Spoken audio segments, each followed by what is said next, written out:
Hey everyone, it's Wingspan TT, and if you're watching, you know what time it is. No, it's not time to launch our tactical nuclear arsenal at the approaching alien Starfleet just yet. It's time for Duels of the Planeswalkers 2013.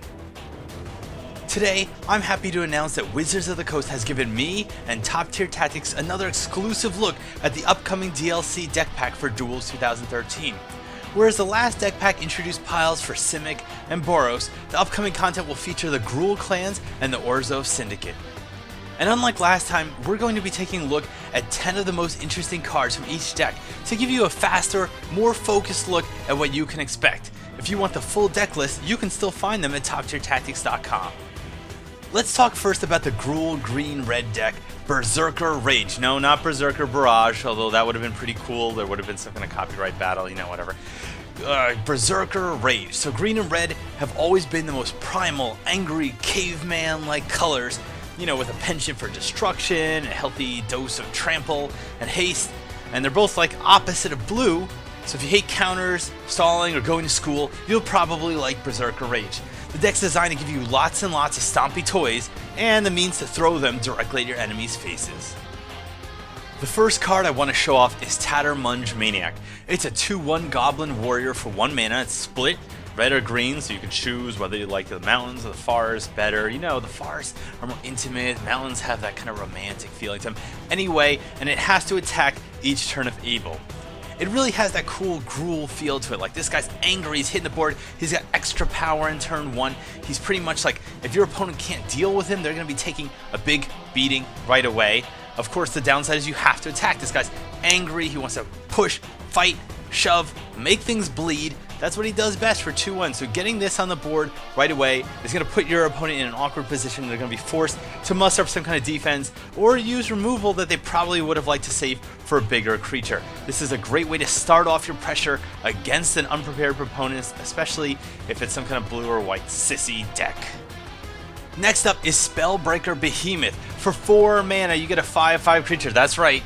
On turn 4, you're dropping something pretty big and nasty. This guy can end the game in 4 swings. Not only that, he can't be countered. So again, blue mages, you people playing with the counters, with your mana leaks, with your cancels, guess what? You're not stopping this guy. He's hitting the board. And once he's in the board, he does something a little bit extra cool, especially for the Gruul deck. He makes it so that your other creatures with power 5 or greater can't be countered. So you get this guy on the battlefield on turn 4, and for the rest of the game, if you're dropping bigger creatures, and you'll see them, they're coming, and they're quite impressive. They've got a lot of girth. They are not going to be stopped by anyone who thinks that they can just be like, no, counterspell, no, mana leak, no, whatever. Yeah, you're like, listen, you're going to get beaten in the face, and this is what's coming to hit you right now. We looked at 2 creatures, now let's look at a spell, Soul Blast. It's 6 mana, does require 3 red, so hey, that's something to consider. It's an instant, mind you. This can be done in the middle of combat, this can be done at the end of your opponent's turn, this can be done in response to a Wrath of God effect, okay? So, in order to play Soul Blast, you have to sacrifice every creature you control, and then Soul Blast deals damage equal to target creature or player, cough, player cough, equal to the total power of all sacrificed creatures. So your opponent is like, guess what? I'm going to cast Mutilation and kill everything on the board. And you're like, that's really interesting. My creatures are all going to die. How about instead, I'm going to sacrifice all my creatures and you take 15 damage to the face. So Soul Blast really gives your creatures something to do when they're sitting around, especially late game. A lot of times, even if you have some huge 13, some gigantic creature on the board, your opponent might have arrests on it. They might have some kind of enchantments out to prevent you from attacking. But Soul Blast, you can use their power, and with their power combined, you are, no, there's no Captain Planets. It's all fire. It's all the fire ring, because the American guy was the best. Speaking of things that you could sacrifice to do massive damage to your enemy, we have the Sheevan Worm. And for 5 mana, it's a 7/7 trample. Now there is a downside, of course, that when you play Sheevan Worm, you have to return a red or green creature to its owner's hand. But hey, if you don't have any other creatures to return to your hand somewhere around turn 5, I don't really think you're playing a green-red deck.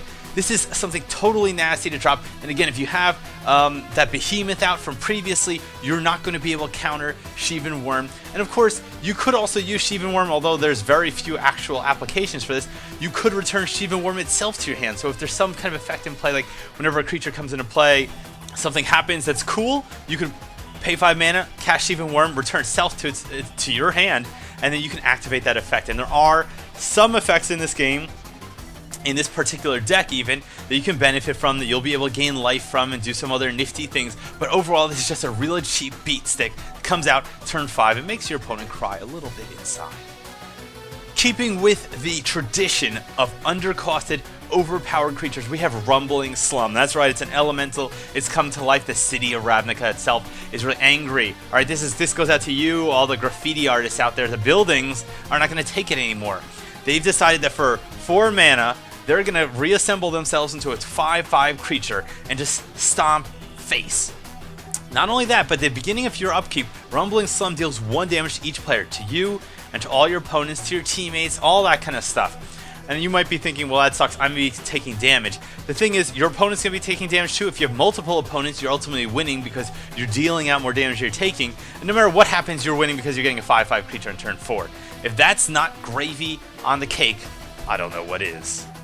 Berserker Rage is also home to a really cool piece of equipment called the Mage Slayer. And again, you at home might be familiar with these cards. These aren't new cards. These aren't spoiler cards for some set that hasn't come out yet. But Mage Slayer is this really cool dagger, and whenever it doesn't give your creatures any kind of buffs directly, but whenever the equipped creature attacks, it deals its damage equal to its power to defending players. So you attack with one of that 7/7 worm before combat even really starts, before attacking and blocking, before any of that stuff even happens. Your opponent takes 7 damage.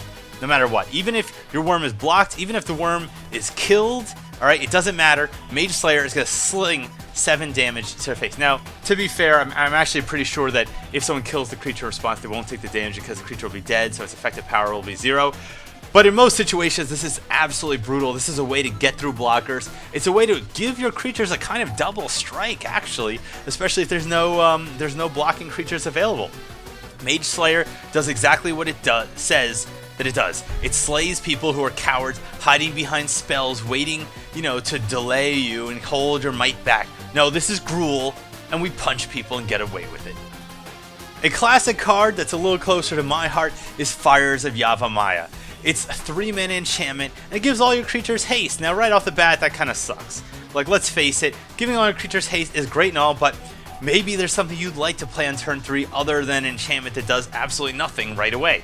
Because after all, you could have played a creature on turn 3, and then instead of playing your creature on turn 4 and then attacking with it, you could have been attacking. Alright, you get the idea. You get what I'm going with. But what makes Fires of Yavimaya so great is that even when you have multiple copies of Fires of Yavimaya, it still has a purpose. And that is that you can sacrifice Fires of Yavimaya to give a creature +2/+2 until end of turn.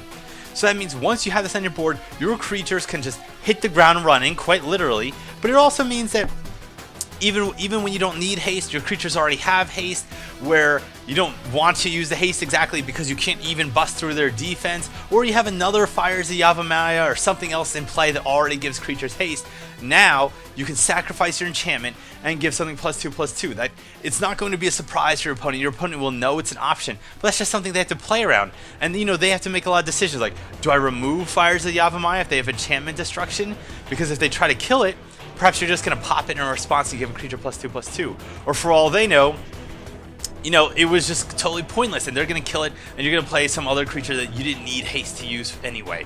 So it really is a powerful card because it gives you so many options while putting your opponent in a bad position to defend against them. Really strong. This was a game changer when it was first printed, and it's still a game changer in Duels 2013. Here's a card that's not quite as powerful, but very interesting from a flavor and mechanics point of view. Branching Bolt. So this is an instant. Now we're getting a green deck where you're going to have a little lightning to play with, a little direct removal. For 3 mana, you get to choose one or both. You can deal 3 damage to a creature with flying, or 3 damage to a creature without flying, or 3 damage to a creature with flying and a creature without flying. You can't use this on players. It will never hit anyone to the face, but this is great for removing blockers. And especially now in the game, there are so many decks that have creatures both on the ground and in the sky. So you see this in the Simic deck, you see this in the Boros deck, You see this in a lot of the original decks. There's both flyers and ground creatures, and hey, a lot of the most annoying ones have 3 or less. Is it 3 or it's less toughness, right? Not fewer toughness, even though it's discrete points that you can count. Anyway, you get the idea. Branching Bolt is going to be a great trick that you can pull out at instant speed to either remove blockers, remove attackers, or just mess with your opponent because you're a jerk. Speaking of jerks, here's the king jerk, Borborygmos. I don't know if you pronounce it that way, but it's Borborygmos or Borborygmos or whatever. He probably doesn't care. He's probably not even literate. He probably doesn't understand language at all. He's the Cyclops leader of the Gruul clans, and for 3, 4, 5, 6, 7 mana, you get a 6/7 trample creature. But not only that, the trample does go to great effect. All right, whenever he deals damage to a player, you put a +1/+1 counter on each creature you control. That includes Borborygmos, includes all your other pretty creatures, includes Hydras that you might have use for, your +1/+1 counters. Basically, this guy gets through even a single point of damage, your opponent is going to be hurting more and more every turn. What I really like about this guy from a flavor point of view too is that he's got the Bor in his name. You know, originally, and I can't prove this is true, it's my understanding that the word barbarian comes from Greek, and they referred to people who didn't speak Greek as barbarians because of them. The non-Greek languages just sound like bar. So they kind of used it to refer to people who had languages that they thought were below them. So this guy's name is Borborygmos. It's got that barbarian kind of feel. He's angry. He's hitting things with a hammer that looks like it's about 30 feet tall and made out of rocks. If that doesn't scare your opponent, I don't know what will. The 10th and final Berserker Rage card that I would like to show off is, of course, Berserk. If that doesn't fit in Berserker Rage, I don't know what does. For 1 green mana, this goes back. This card goes way back. Early Magic. You can only cast it during combat. Okay? And target creature gains trample and gets +X/+0 until end of turn, where X is its power. So basically, target creature gets double its power and trample until end of turn. This is a crazy surprise card. This is like, I'm attacking with Borborygmos. Like, alright, fine. I'm not going to block. I can afford to take 6. It's like, really? You can afford to take 6? Can you afford to take 12? When I cast my other Berserk, can you afford to take 24? The only downside, of course, is that you have to destroy the creature at the end of combat, assuming it actually tacked, because you don't have to technically use this on a creature that actually tacked this turn. But this is absolutely brutal for 1 green mana. You know, Giant Growth is great and all, but Berserk is the original Big Daddy of punching people, smacking people, eviscerating people, and just overall being a feral, mean person. So that pretty much sums up Berserker Rage. I hope you appreciated this overview, and now we're going to switch things off to the Orzhov deck. Now let's switch gears to the Orzhov black-white deck Grim Procession. It's like a funeral march, it's a dirge, it's like you're going to church, someone died, and it's probably going to be your opponent. This color combo is making its second appearance in Duels 2013, but unlike Exalted Darkness, you'll be focusing much more on unleashing gigantic global evils and profiting from misguided sacrifice, you know, like regular church. None of that Exalted stuff. This deck gets off on offerings, giving you plenty of ways to play with your graveyard, so Necromancers and Necrophiliacs together can both rejoice. Now, it wouldn't be an Orzhov deck if we didn't get some kind of religious fanaticism in there. And what better way to show that off than with Zealous Persecution? For 2 mana, an instant, 1 white and 1 black, you get that nice mixture. It's kind of black and white cookie, except not as sweet. You know, it's a little bit bitter. And if you're feeling bitter about your opponent's board state, you can reduce their creatures by -1/-1 until end of turn, while pumping your own guys +1/+1. It's a really simple effect, right?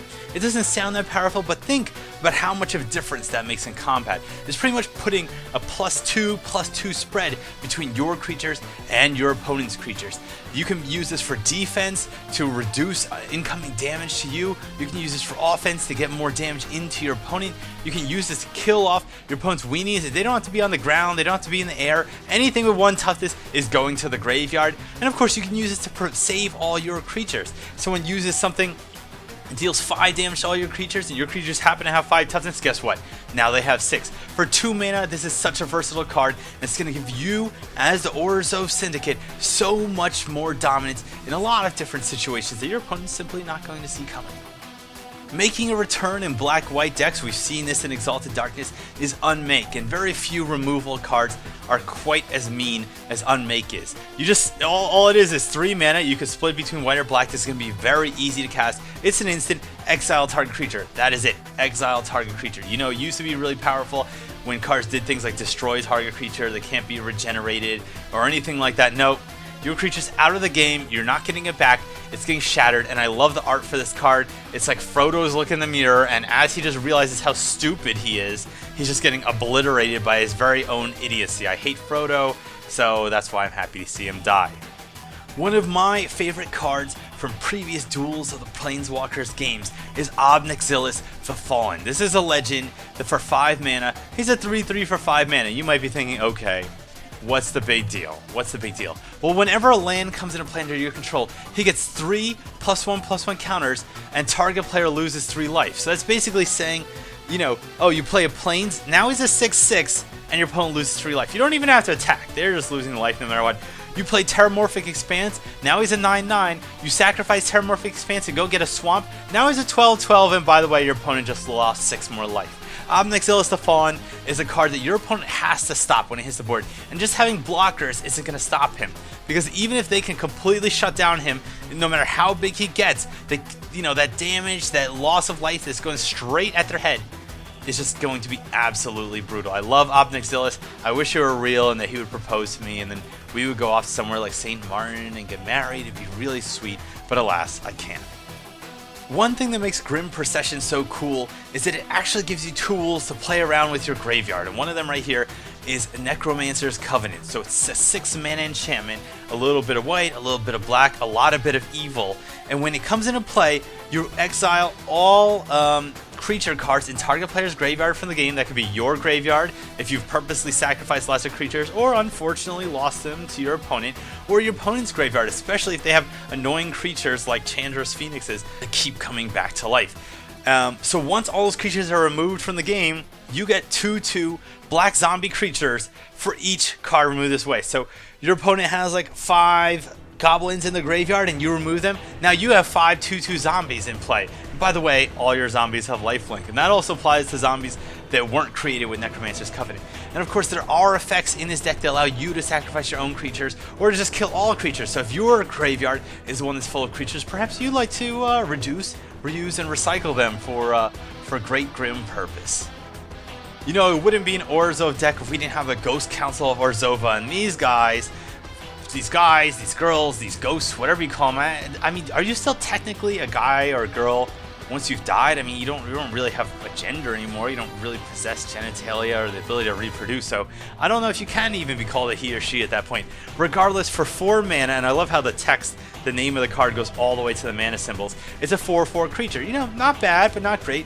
When it comes into play, target opponent loses 1 life, you gain 1 life. Again, not really that impressive for a 4/4 legend. The thing is, it's really hard to get rid of the Ghost Council of Orzhova, because at any time you can pay 1 to sacrifice any creature you want to remove the Ghost Council of Orzhova from the game. But don't worry, it'll come back at the end of the next turn, or at the end of turn, the end of whatever is the next end of turn step. That's when it's coming back to life. So your opponent's like, hey, I'm gonna steal your Ghost Council of Orzhova. You're like, actually, I'm not. I'm gonna sacrifice one of my other little peasant creatures, and your spell's gonna do absolutely nothing. And then the Ghost Council's gonna come back, and guess what? They're gonna be pissed. Oh, and not only that, when they come back, you're gonna lose a life, and I'm gonna gain a life. You could also do things like, hey, I'm gonna cast Damnation, but in response to Damnation, I don't really want all my creatures to die. I'm gonna sacrifice one of my Thralls over here. It was gonna die anyway. I'm gonna save my Ghost Council, and then once the board is clear of all creatures, guess what? Ghost Council Orzhova is coming back, and you're also gonna be losing a life, and I'm gonna be gaining a life. So Ghost Council of Orzhova by itself is not impressive, but in this deck, and in black and white decks in general, it gives you a lot of options. It allows you to use your creatures, sacrifice your creatures. It allows the Ghost Council to evade both specific targeted removal and board wipes, and it's just generally evil, which is absolutely fabulous. Speaking of things that are great to sacrifice, here we have the Doomed Traveler. It's a 1/1 for 1 mana. You've seen this in decks before, in Duels decks before, and I love the flavor of this card. When it dies, it becomes a 1/1 white spirit creature token, with flying, by the way. So whether you use him to attack and your opponent blocks it and it dies, use this as a chump blocker. Like basically you get so much utility out of this card. Your opponent can sweep the whole game, kill every creature, but you're gonna get a creature back because Doom Traveler goes to the afterlife. He was really good in life and he gets to go to heaven. But then the Orzhov Church is like, yeah, actually you don't get to go to heaven, you're indebted to us forever, so you have to become a spirit that walks around on Earth and serves us. And that's exactly what happens. So you could use Doom Traveler, for instance, with our good friend the Ghost Council. You could also use it with your Necromancer enchantment because you could sacrifice the Doom Traveler to the Ghost Council to get a 1/1 Spirit token, and the Ghost Council will come back and you gain 1 life and your opponent loses 1 life, and you can then remove the Doom Traveler from the game, from your graveyard, and change him into 2/2 zombie token. So in that effect, the Doom Traveler could become a 2/2 zombie and a 1/1 Spirit and a life drain on your opponent for 1. So you start to see the synergy in this deck. It really comes together and it all starts at turn 1 with Doom Traveler. Speaking of returning cards and returning things from your graveyard, we have Debtor's Knell. And I'm really happy to see that there's multiple copies of Debtor's Knell in Grim Procession. It's 7 mana, which is a little steep for an enchantment, especially because this thing doesn't actually do anything when you immediately cast it, alright? Because its effect takes place at the beginning of your upkeep, so that's not coming for a little while. But for 7 mana, every single turn you can choose any creature card in any graveyard and put into play under your control. So you kill your opponent's creatures, now they come back to serve you. They've become your pals, they've realized that you were the cooler one, now they're fighting with you. Your opponent wiped out one of your favorite little, fun time friends, like they actually managed to kill the Ghost Council of Orzhov for some reason. Now it's like, actually, I'm bringing the Ghost Council back. And then next turn, I'm going to bring Doom Traveler back, and then I'm going to sacrifice Doom Traveler to the Ghost Council. But then next turn, I'm going to bring Doom Traveler back again. So actually, I really have infinite Doom Travelers, and you're going to lose an infinite life while I gain it. Debtor's Knell is a really cool card. It's really one of those cards, it's like, if your opponent can't remove it or can't deal with it in about 1 to 3 turns, the game's pretty much over. And Duels of the Planeswalkers, that's saying a lot, because there really isn't that much enchantment removal. And hey, a lot of the cool enchantment removal is in decks like Grim Procession. So if your opponent is playing something that's more like blue or red, they're going to be crying manly tears or womanly tears or just tears in general if they happen to be a ghost. Castigate is another 1 white, 1 black card. Again, a really simple mana cost card. There's nothing too fancy about this, but so powerful. So on turn 2, you drop this. It's a sorcery. You look at your opponent's hand, you choose any card that's not a land and remove it from the game. That's it.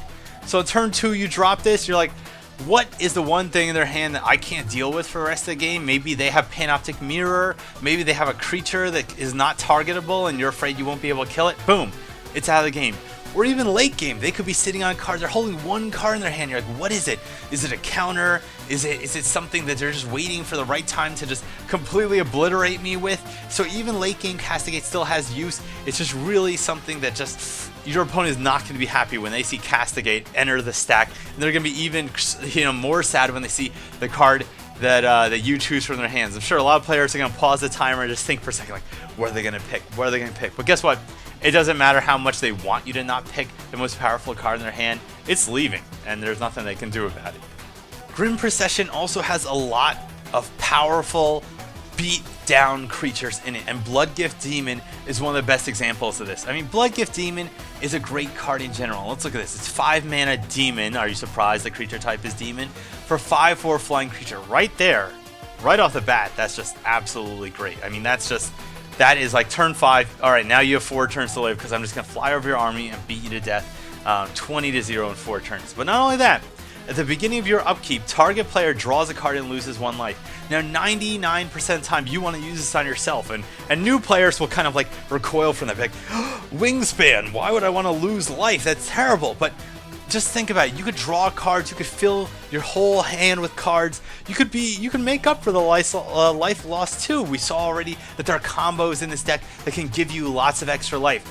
Or, of course, if your opponent happens to be at 1 or 2 life and you just want to finish them off, you can use that, although I would highly recommend against in general because, hey, for all you know, they're going to draw the card that allows them to kill Bloodgift Demon, basically meaning that you might get them out of the scenario. In most situations, you're going to be using this to keeping your hand full while you castigate your enemy, removing cards from their hand, and just laughing as you just soar over their army and just rake their face with demonic claws. The 10th and final card that I'd like to show off for Grim Procession is Blazing Archon. It's 9 mana, which is absolutely gross, alright? But hey, There's ways to cheat this into play, don't worry. Gruul Procession does have some ways to cheat cards into play. We're not going to show that just here. You can see the deck list at Top Tier Tactics. But the idea is for 9 mana, you better be getting a really cool effect. It's a 5/6 flying. Alright, I don't get how the lion is flying, but whatever. Creatures can't attack you. That's it. Creatures can't attack you. So your opponent has all these really pretty creatures. They would really like if the creatures could just like walk over the battlefield and kind of like punch you and kick you and until you die. But for 9 mana, you basically become invincible from creature-related threats. Of course, if they kill Blazing Archon, all bets are off, and there are ways to kill someone without directly attacking, as we saw before with Ob Nixilis. But overall, this is just a really powerful card, and there's so many ways to reanimate creatures in this deck. So even if you don't cheat it into play, if you legitimately cast this for 9 mana and your opponent's managed to kill it, guess what? You can bring it back. And if they can't stop it, if they can't stop the recycling, and they can't stop this 5/6 flying creature, by the way, if you haven't seen enough giant flying creatures in this deck already, I mean, they're going to be in a world of hurt. Blazing Archon, I feel, is a great game-winning card. It is expensive. You know, it's definitely not going to be in everyone's build for the deck, but it's just so flavorful and just so like, F you, I have Blazing Archon. I hope you enjoyed this overview of the 2 new deck pack DLC decks that are coming out, the Orzhov Syndicate Grim Procession and the Gruul Clan's Berserker Rage. They're really different decks. One of them's all about beating in face, flinging things at your face, getting in with haste, growing really big and attacking, and this one's more about like evil manipulation, building up armies of spirits, angels, and demons, and ultimately swing in with a flying army while whittling away your opponent's hand, their life total, and their creature total. If you appreciate this overview and you want to see the rest of the cards, you can go to TopTierTactics.com, where we have a full deck list where you can see all 60 cards in each deck, as well as the 30 unlocks for each deck. I'm Wingspan TT. I'll see you next time. Cheers.